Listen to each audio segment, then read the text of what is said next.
आज की वीडियो में हम लोग बात करने वाले हैं शेडिंग फेज और शॉक लॉस के बारे में और बताने वाले हैं कि अगर आप हेयर ट्रांसप्लांट करवाने वाले हो और आप चाहते हो कि आपका शेडिंग फेज या फिर शॉक लॉस ना आए तो आपको क्या करना पड़ेगा।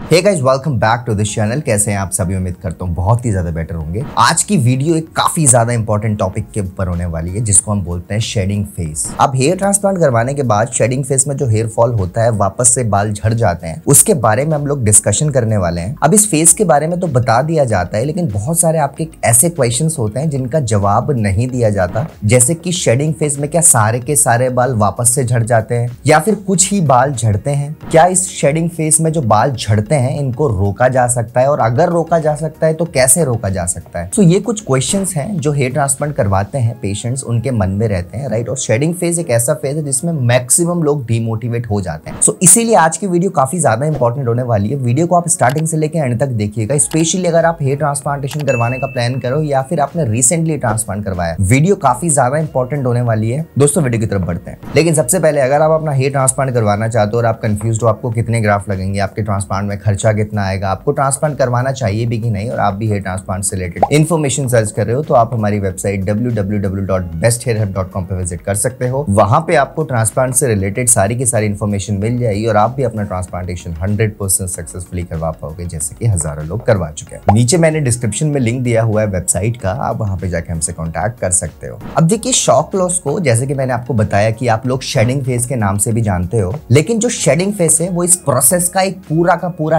टाइमलाइन है, और जो शॉक लॉस है वो एक्चुअली में इस पीरियड में होने वाला एक फिनोमेना है। शॉक लॉस में बेसिकली होता क्या है, जो आपके न्यू ग्राफ्ट्स हैं, जो नए बाल आपके लगाए जाते हैं, वो शॉक की वजह से झड़ जाते हैं। अगर इसको ढंग से समझा जाए तो आपके स्कैल्प में, जहां पर अभी कोई भी बाल नहीं है, अब जब उस स्कैल्प के एरिया में नए बालों के स्ट्रैंड्स को डाला जाता है तो तब उस एरिया में एक सडन चेंज होता है। और जैसे कि आपको पता होगा, कभी कभी आपकी बॉडी शॉक में आ जाती है। कभी कभार आपने देखा होगा ढंग से मूव नहीं करती, लाइक आपने कभी महसूस किया होगा आपको एकदम से शॉक होता है तो आपको पता नहीं होता मैं कैसे रिस्पॉन्स करूं। वैसे ही उस स्कैल्प में जब नए बालों को लगाया जाता है तो स्कैल्प का जो रिस्पॉन्सिवनेस है वो थोड़ा डिफरेंट हो जाता है, उसको समझ नहीं आता, और वहां पे एक शॉक लॉस क्रिएट हो जाता है, जिस वजह से वो बाल वापस से झड़ जाते हैं। एंड कुछ टाइम बाद जब स्कैल्प को उनकी आदत होती है, देन वो उगने लगते हैं, जिसको हम शेडिंग फेज बोलते हैं। अब देखिए, शेडिंग फेज एक नेचुरल प्रोसेस है जो कि ट्रांसप्लांटेशन के बाद देखा गया है। इसके बारे में ऑलरेडी बहुत सारी स्टडीज और रिसर्चेस हो चुकी हैं, ये कोई नया फिनोमेना नहीं है। और अगर आप में से जो भी व्यूअर अपनी शेडिंग फेज की स्टोरी शेयर करना चाहता है तो नीचे कमेंट में जरूर लिखिए, शेडिंग फेज के बारे में अपना एक्सपीरियंस बताइए, या फिर अगर शेडिंग फेज को लेके आपको कुछ डाउट है आप नीचे कमेंट में जरूर लिखिए, हम उस पे भी वीडियो बनाएंगे और आपके क्वेश्चंस के आंसर्स देंगे। और एक वीडियो में स्पेशली इस पे बनाएंगे कि नॉर्मल हेयर फॉल और शेडिंग फेज में होने वाले हेयर फॉल में क्या डिफरेंस होता है, ताकि आपको पता रहे कि आप शेडिंग फेज से गुजर रहे हो या फिर आपका नॉर्मल हेयर फॉल हो रहा है। ये पता होना भी आप लोगों को काफी ज्यादा जरूरी है। अब जैसा कि मैंने आपको बताया कि शेडिंग फेज एक नेचुरल प्रोसेस है जो ट्रांसप्लांटेशन के बाद देखा जाता है 80 से 90% लोगों के केसेस में। हमने काफी सारी केस स्टडीज ऑलरेडी आपके सामने शो करी है जिसमें पेशेंट्स को शेडिंग फेज आया था। अब अगर आपको शेडिंग फेज आए तो आपको करना क्या है, ये बहुत इंपॉर्टेंट पॉइंट है। अब देखिए, माथे पे हाथ रख के बार बार शीशे में अपनी शक्ल देखने से इसका सॉल्यूशन नहीं निकलता, तो इसीलिए कुछ रैशनल स्टेप्स आपको सोचने चाहिए। इनमें से कुछ स्टेप्स हैं, जैसे कि सबसे पहले तो आप ये समझ लें कि शेडिंग फेज या फिर शॉक लॉस आपके जस्ट ट्रांसप्लांट के बाद शुरू नहीं होता। काफी लोगों को ये रहता है कि सर मेरा कल ट्रांसप्लांट हुआ तो मेरा आज से शेडिंग फेज स्टार्ट हो जाएगा। नहीं, शेडिंग फेज स्टार्ट होने में कम से कम 4 से 5 दिन लगते हैं। काफी केसेस में 10 से 15 दिन बाद भी स्टार्ट होता है। कुछ केसेस में शेडिंग फेज 1 से 2 महीने बाद भी नोटिस किया गया है। तो शेडिंग फेज मोस्टली 1 हफ्ते या 10 दिन के बाद से स्टार्ट हो जाता है और ये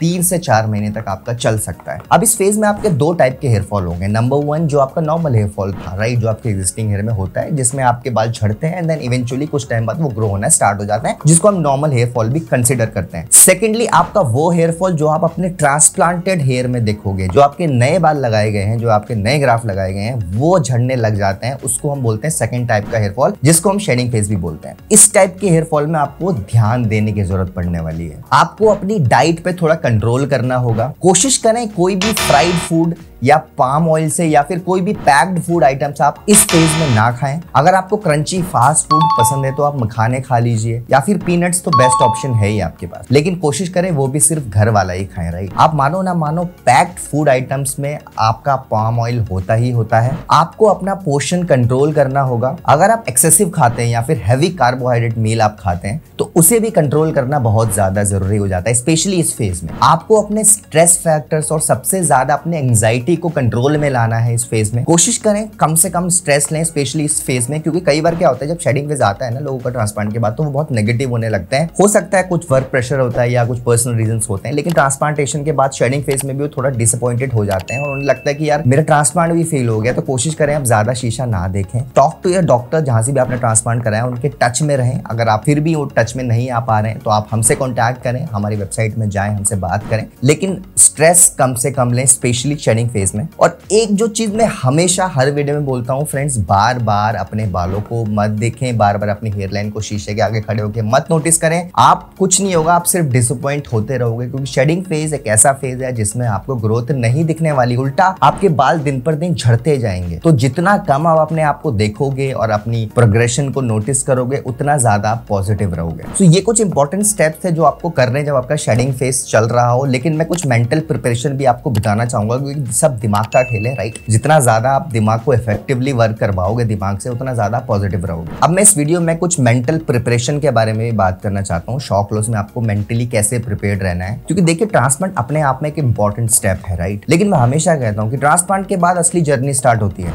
अच्छे ट्रांसप्लांट करवाने से पहले तो हम पूरी रिसर्च कर लेते हैं उसके बारे में, लेकिन पोस्ट हेयर ट्रांसप्लांटेशन के जो टिप्स होते हैं, पोस्ट हेयर ट्रांसप्लांटेशन रिकवरी को हम डॉक्टर पे टाल देते हैं या किसी और की टिप्स और टेक्निक्स में टाल देते हैं। ऐसा नहीं होता। पोस्ट हेयर ट्रांसप्लांट की केयर आपको अपने आप से ही करनी पड़ेगी अगर आप एक अच्छा रिजल्ट चाहते हो तो। और इसीलिए जब शॉक लॉस होता है तो आप मेंटली प्रिपेयर्ड ही नहीं होते जब आपका शेडिंग फेज ज्यादा और आपको लगता है यार मेरा ट्रांसप्लांट फेल हो गया, क्योंकि आपने पोस्ट हेयर ट्रांसप्लांट की रिसर्च तो की नहीं, आपने तो पूरा ध्यान ही एक अच्छे क्लिनिक को चूज करने में लगा दिया और एक अच्छी जगह में ट्रांसप्लांटेशन करवाने में लगा दिया, और इसीलिए आपको शॉक लॉस के बारे में पता नहीं होता और आप लोग डिप्रेशन में आ जाते हो। देखिए सबसे पहले आपको think only of today, right. आपको सिर्फ आज के बारे में सबसे पहले सोचना है। अगर आपने अपने आज का प्लान कर लिया ना, तो आप डेली लाइफ के मजे अच्छे से काट सकते हो। जैसे कि मैंने अगर आज प्लान कर लिया कि आज मुझे ऑयलिंग करनी है और वो भी 10 मिनट के लिए, जिसमें मैं अपने स्कैल्प के सारे एरिया में 2 मिनट तक अपने फिंगर टिप से रब करूंगा ऑयल, स्प्रेड करूंगा ऑयल। उसके बाद जब आपके आज के सारे टास्क कंप्लीट हो जाओगे ना, फिर आप टेंशन फ्री रहने लगोगे कि आज के मेरे जितने टास्क थे वो मैंने कंप्लीट कर दिए। शॉक लॉस में आपको सिर्फ 1 स्टेप अहेड रहना है, राइट। क्योंकि अगर ज्यादा आगे का सोचोगे तो फिर दोबारा टेंशन, इसीलिए बस आज का सोचिए और आज की टेंशन को आज ही खत्म कर दीजिए। नंबर 2,